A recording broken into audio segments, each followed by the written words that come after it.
kind of like my tour guide around here. Well, this is the mayor's office.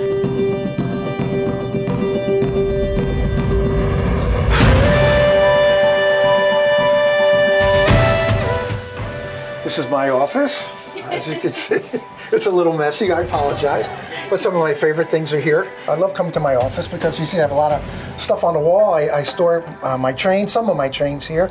A lot of things on the wall have memories when I was first became mayor, and all the plaques and service awards I've received since being mayor. So I love this desk. I love sitting between the flags, the state and the United States. So how did it start with the trains? Why trains? Tell our viewers, listeners. As a young boy, I just picked up as a hobby. My father had trains as a young boy. My grandfather had some stuff. So it's just growing up, I had trains. And then when I had the means to go out and buy the things that I always wanted, I just went and it just hooked on like an addiction. And I still buy and sell trains. I do the train shows. We have a big show coming up in Edison at the end of the month, the weekend after Thanksgiving, which I get to meet thousands of people with likewise hobbies. So how many do you have here? Oh, and I guess there is more at home. Oh yes, this is very small. I'm going to say I have over 10,000 pieces. Whoa, wow, that's a lot. Yes. And what's your most precious, I would say? My father's set. I have my father's set in my bedroom in a nice display case, a set that he was given in 1936 from his father, and I know my grandfather's DNA is on that, my father's DNA, my son's DNA, and my grandson's DNA is on that. That might only be pieces of metal, but to me, it means the world. Of course, and I believe it's unbelievable. I look at that train and smile. I picture my grandfather playing with it, my father playing with it. I know I played with it, my son played with it, and my grandson has played with it. So that's the most meaningful piece that I have. But I love them all. I can imagine. I don't want to part with any. To sell one, it's like, oh. I start shaking. Oh, no. This one is not. I have three of it before I will sell one of them. Oh, boy. I guess these are recognitions. They are thank yous. Yes, they're all. What is here? Tell us a little. In 2009, I guess I was named Businessman of the Year in Old Bridge. That was a good feeling for myself. Out of all the businesses here in town, they recognized my generosity towards nonprofit organizations and my just the way I went about my business. So that was big for me, to be recognized as Businessman of the Year. Definitely, yes. And you understand what the businesses go through. Yes, and how hard it is. Mm-hmm. You know, it's very, and you know how people take that. I think I started my business. I think I had $1,500 to start my business, and it grew into a multi-million-dollar business. So, my favorite secretary, Lauren, is here. My other favorite secretary, Amy. Evelyn is here. These are the ladies who get it done. The phone rings. Their first contact. Mayor, do you want to take this call? The mayor says yes, of course. On the strangest calls. And is this the train yes, kind of like show, I would say, that people can come and really are allowed to see when it's a good day? All kinds of stuff that I've had over the years. My son was a collector of the Department 56, so I wanted to include that. I'm into the trains from the 50s, so I wanted to include that. And I love Christmas. Trains and Christmas, as far as I'm concerned, go together. So we have Christmas here all year long. Beautiful. It is.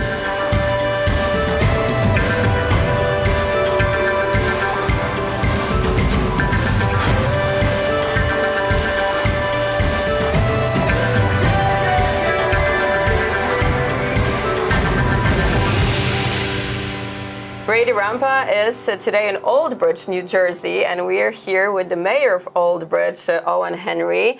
Good afternoon. Welcome to Old Bridge. Thank you very much for having us. Into our town, and I always love talking about it, so thank you. We love to hear more about it, since there is so many Polish Americans living here now. That's my first question. Do you know how many? Well, according to some statistics we have, about 7% of our population here is Old Bridge, but what I can tell is a growing population.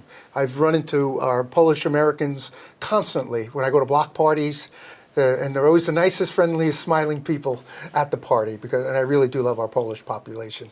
Great people. And that's great to hear. That's your impression, because they love Old Bridge, and I know that like 20 years ago there were maybe like 1-2 families. Yes. Now I hear a lot about how Old Bridge is wonderful for raising families. You know, back in the days, a while ago, certain towns had a Polish identification, you know, strictly Polish people. But the Polish people have spread out, and they've come to Old Bridge in numbers. And like I said, they're, you know, they have a great sense of humor.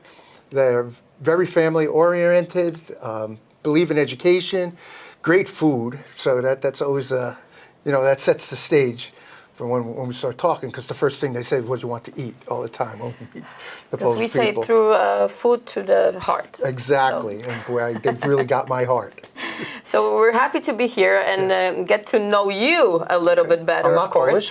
You are not, but I want to talk about your ties to Old Bridge, because you moved here in 1961, Yes. and you are still residing in the same home that your parents bought. Yes. And this is very similar to many Polish family stories. Yes. They have a special connection with their parents' home. So why? Why did you choose at the to time stay I here? was I was born in Hoboken, New Jersey. That's my right. family and my parents made that decision to move me and my three sisters out of the inner city. They felt it was the best thing for all of us to grow up in a rural town back then called Madison Township.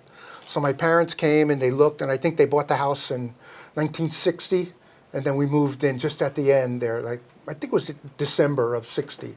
So I was young. I was probably a year and a half old. I don't really remember coming here, but yes, I've had the opportunity to grow up in that home. Which my mother and father. My mother unfortunately passed away at a very young age. We weren't in Old Bridge that long, and then so my father raised us as a single parent, and now I have the opportunity to. I raised my children in that, and now I'm raising my grandson in that same home. So it is. I'm not going anywhere. You're not going anywhere, and that's wonderful that you became the mayor of the city you know so well. But I want to ask why? Because people, like usual, when they grew up in small townships, and even though they're wonderful, they have New York around the corner, and they usually want to leave to the bigger city, right? You were very active. Not only you had your business, which was very vibrant, but also then you became active in the public life. So what was it here that kept you so grounded? Maybe it's my upbringing, my faith, my religion. Tells you to do things for others before you put others before yourself. And I got involved with a couple of nonprofit organizations that help special needs children, and that just snowballed into being asked to run for mayor. And I never thought, growing up here in Old Bridge, that I would ever be interviewed and have the title Mayor of Old Bridge. It was never crossed my mind. It never did. So for you, how is Old Bridge now compared to what it was? And I know it's a very broad question. So let's just, if there was like one thing you were gonna talk about how it changed, how it improved, how it developed. Under my watch, as we Under say? your watch too, Sure. but also how you remember as a kid, and now when you run it. I'm sure it has a lot of impact on how you run it. Right. The things you remember from being here. Well, growing up, I remember it just being a great place to be a young boy. There was activities, and there was baseball, football, and basketball. There was all kinds of youth sports to get involved in.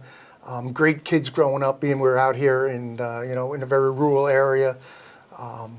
We had all kinds of things to do every day after school. So it was a lot of fun growing up here in Old Bridge. I went to a Catholic school, which wasn't too far from my house, for grammar school. And then I made the switch.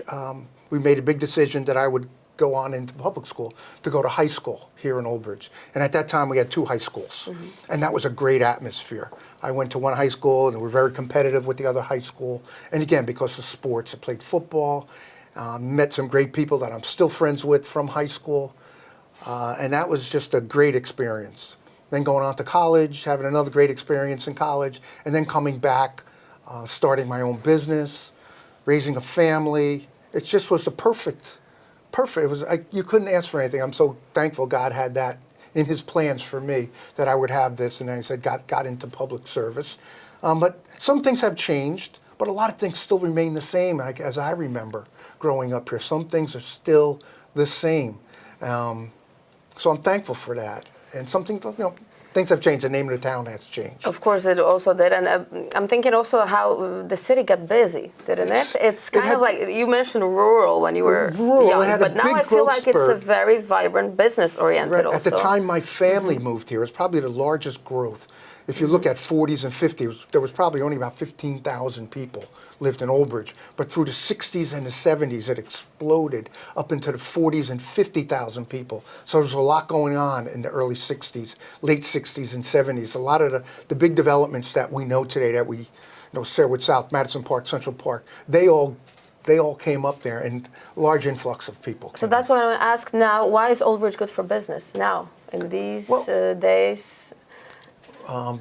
But one of the major things that have changed since I became the mayor, the town was in very bad financial shape when I took over. In fact, the town didn't have enough money to make payroll, as they say. So I had to make some really tough decisions. But as a businessman, I knew what to do, how to do it, how to implement changes, and start digging our way out. Some towns can never get out of that hole once they're dug into it, but we were able to get out of it rather quickly because of my business sense, bringing good people on with me. I was going to ask, what was the most important factor you think that you dig Having the the city business out? experience. The business, yes. but in terms of like knowing what you how had to to manage change. money. Which decision you think was like the most important for you to start with? Well, To start I was big with the rebuilding? finances. I always wanted to get the town financially independent and not have to worry about certain things financially. Because if a town can't help itself, how am I going to help its residents? And we have certainly gone 180 degrees from when I took over. If our bond rating has improved. We have money in the bank now for surplus that we use to offset tax increases for next year. Just a good, sound financial planning. Like any home, like any, people need to manage their finances. It's important. Because again, if you want to help others, you have to be in a position to help yourself. And that's where I was raised. And definitely, you mentioned taxes in the state of New Jersey. Taxes are high, people say. It is. Yes. You get a lot for those taxes too. How are you going to address that? You're also looking at that, right? You don't want the taxes to get any higher. And it's very in here. difficult as a mayor and the governing body to have a really big impact on local taxes because the driving factor, 60% of your tax dollar goes towards education. And right. I have no say in that matter. We have a Board of Education. They take 60% of your tax dollar. And in fact, I get about only 19 cents of every tax dollar to provide the services that we rely on so much. First, public safety, most important to me. Everyone wants to live in a safe community, that when you're in trouble, you pick up that phone and somebody's going to be there within 2 to 3 minutes. You have to have that. So we're a big town. We have a large police department now. We continue to grow. We have to plow the roads when it snows. We have to provide the services to our seniors. We have to provide all our parks and recreation. So we have a lot to provide for that 19 cents. And it's worth to say that when you Google Old Bridge and safety, there are articles coming up saying there is not really much to talk about safety because Old Bridge is safe. It was a couple of years ago. It was like one of the safest. It was in the country. Named or identified with our population, one of the safest places to live in the country. And that's based on, crime statistics, the FBI. We have a big population. We're a little over 70,000 now. We're not exempt from crime, but we try to be proactive, try to start, and we're being, at this point in our society, we're being influenced from a lot of outside forces are working hard to get into Old Bridge. That is true, and I want to talk about 3 kind of important things I think in terms of politics and those things you mentioned. Let's start with what you said. Old Bridge is, I feel, like the last beacon of Republican, however we got to say, party in the Middlesex County, like the southern tip of the, and it remains Republican. Yeah. How is your approach to that also? What does it mean for you to be in that county and that political orientation? Because at the local level, we try not to get politics involved. At the county level, is there some politics? Absolutely. But I think I'm one of only 4 Republican mayors in the county of 20-something communities. I'm right on the border of Monmouth County, which is Republican for the most part. We identify with them a lot, but I have no problem being a Republican mayor in a Democratic town, in a very heavily Democratic county, because I don't play politics. I do what's right we don't ask when somebody calls my office, are you a Democrat, are you a Republican, or you're undeclared? We don't ask that. We do what's best for everyone. And I think a lot of people in Old Bridge are on board with that, because I've been elected 3 times, and the last 2 are in, I'm not going to call them landslides, but pretty big margin of Republicans, Democrats, and independents or undeclared have come out and supported what I have been doing over the past 11 years now. I want to talk about an issue very local, but was very important, and it took some time also to get it voted on.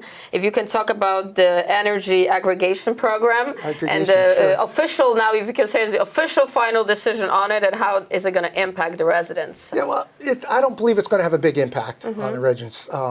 This concept was thought up 2 years ago. Since then, things have changed. The energy market is very unstable now. Very, I don't know how you can say it's different than it was 2 years ago when we first started thinking of this concept. In fact, a few years ago, we did that on our own. The township thought that we could go out and bulk rate the whole town and have savings in a stable market, and we were able to do that. We went out, and the average savings for the average resident was about $200 per year. Doesn't sound like a lot, but collectively throughout the whole town, it was over $2 million saved the whole town. It wasn't well received with the public at first because it was an opt-out program. You were automatically thrown into this program, and you were told who you were going to get your energy from. A lot of people don't like to be told what to do. But back then, the market was stable. There was an excess of energy on the market. That's what brought about these companies that would go out and purchase this excess energy and then sell it to a community like Old Bridge, because we have about 25,000 meters that this electricity goes through.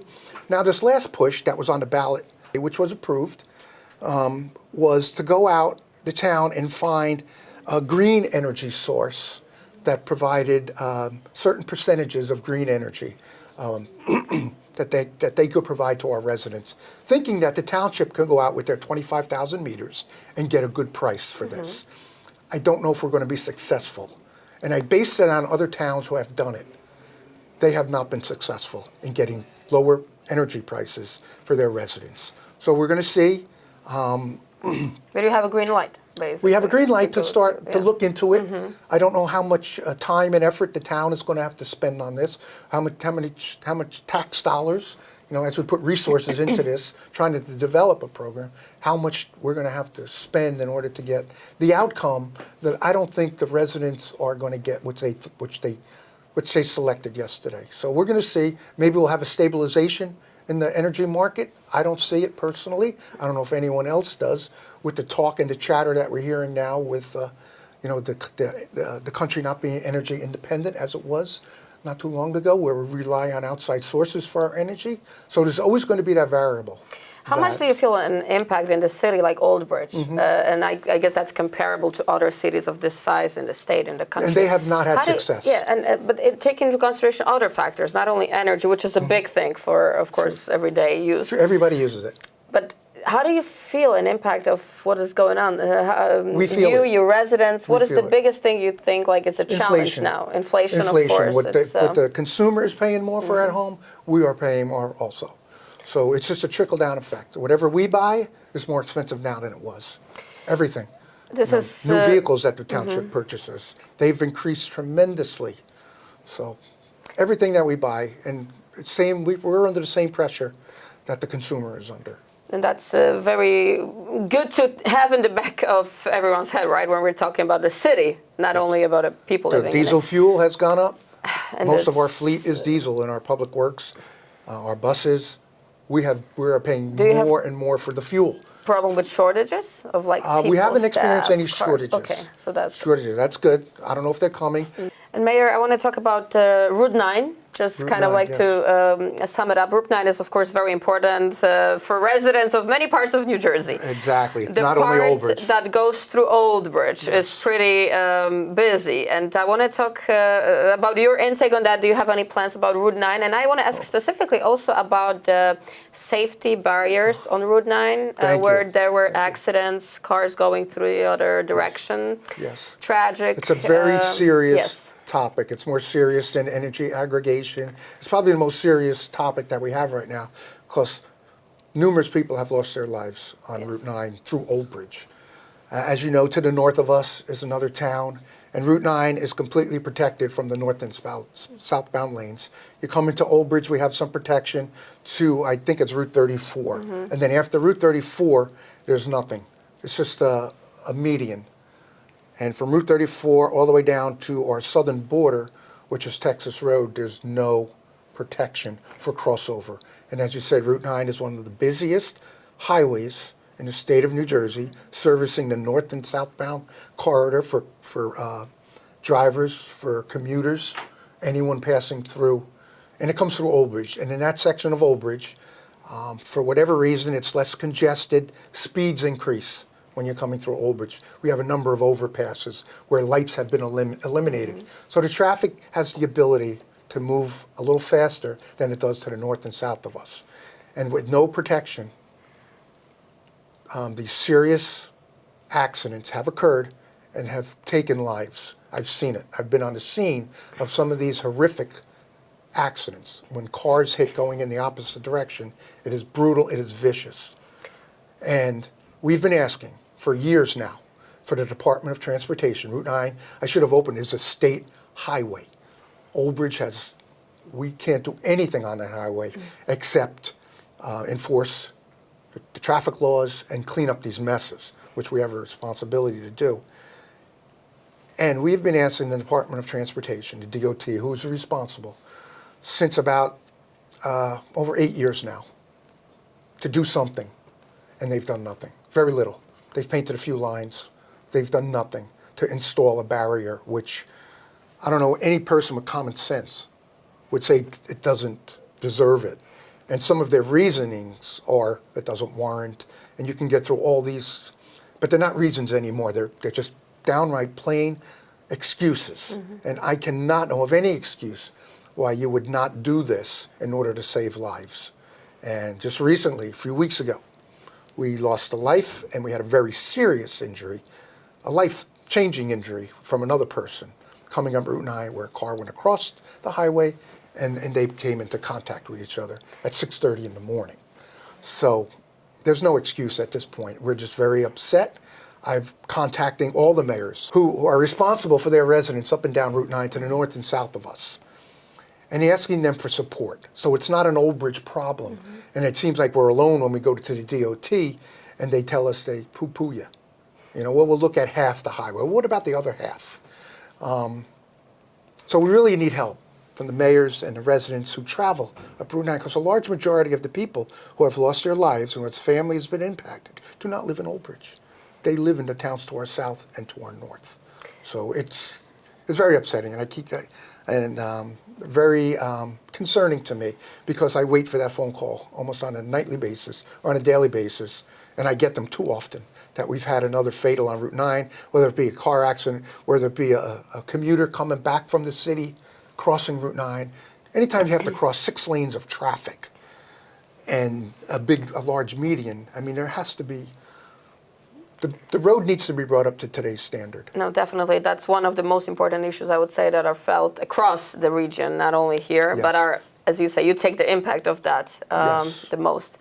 Mayor, I know that you are so busy here, and we have a lot of responsibilities too. That's the sign of a good mayor. But I'm sure we're going to come back, okay? What do you say? And at the end, I want to ask you a very light question, since we ended at a very serious note. Yes. What is your favorite part of Old Bridge? Oh, and you have to be very, you have to tell me. My favorite part is getting up in the morning. Obviously, that's a good thing. You cannot say, oh, I love Old Bridge. No. First of all, I love getting up in the morning, getting dressed, putting my suit on, and coming to this building, because I have the greatest staff that any mayor could ever have.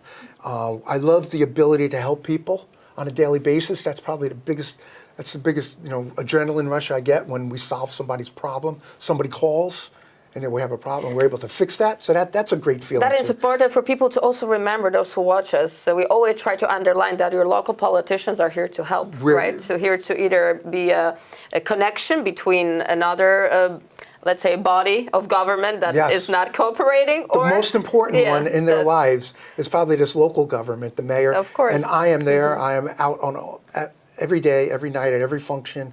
I enjoy meeting people. I enjoy meeting the new people moving to our town. My first question to them is why?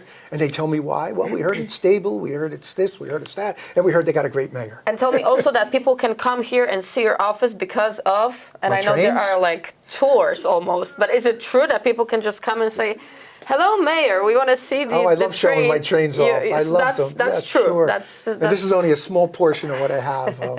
The trains have become my relief, my blow-off vent. So whenever I have a bad day in this office or something, at home or whatever, I go play with my trains. So people know, where you going, man? I'm going to play with my trains. They know, don't bother me.